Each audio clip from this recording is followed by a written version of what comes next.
What is your expectation regarding the return of Yahusha? Do you know where he is taking us?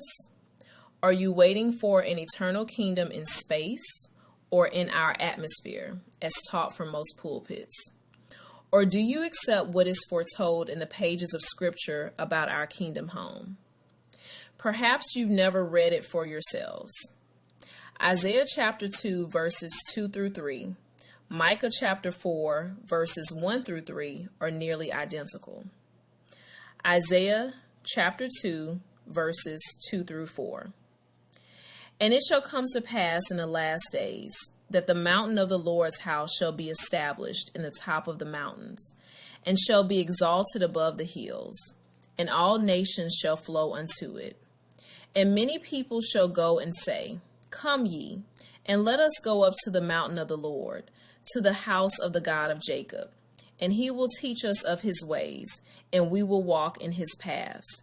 For out of Zion shall go forth the law, and the word of the Lord from Jerusalem. And he shall judge among the nations, and shall rebuke many people. And they shall beat their swords into plowshares, and their spears into pruning hooks. Nation shall not lift up sword against nation, neither shall they learn war any more. Zechariah chapter 8, verses 3 through 8. Thus saith the Lord, I am returned unto Zion, and will dwell in the midst of Jerusalem. And Jerusalem shall be called a city of truth, and the mountain of the Lord of hosts, the holy mountain. Thus saith the Lord of hosts, there shall yet old men and old women dwell in the streets of Jerusalem, and every man with his staff in his hand for very age. And the streets of the city shall be full of boys and girls playing in the streets thereof. Thus saith the Lord of hosts, if it be marvelous in the eyes of the remnant of this people in these days, should it also be marvelous in mine eyes, saith the Lord of hosts?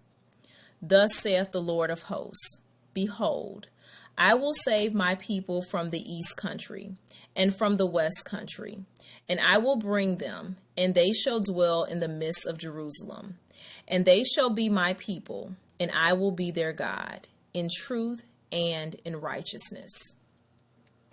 Matthew chapter 24, verses 29 through 31. Immediately after the tribulation of those days shall the sun be darkened, and the moon shall not give her light, and the stars shall fall from heaven, and the powers of the heavens shall be shaken. And then shall appear the sign of the Son of Man in heaven.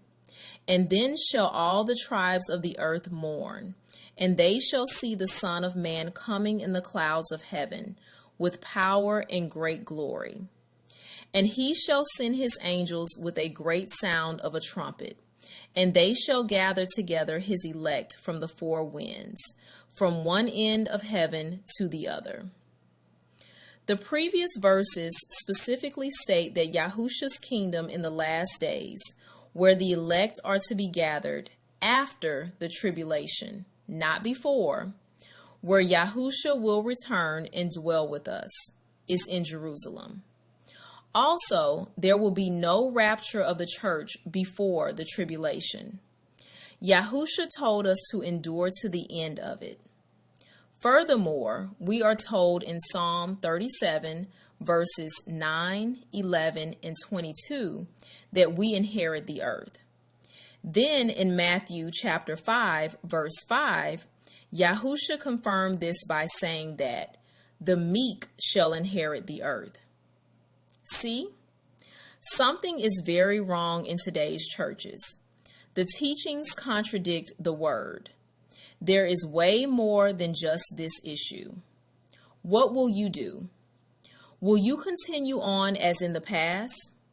When you stand in Jerusalem before the King of Kings, you can't claim ignorance as an excuse because this video has informed you. You must choose. Study to show yourselves approved.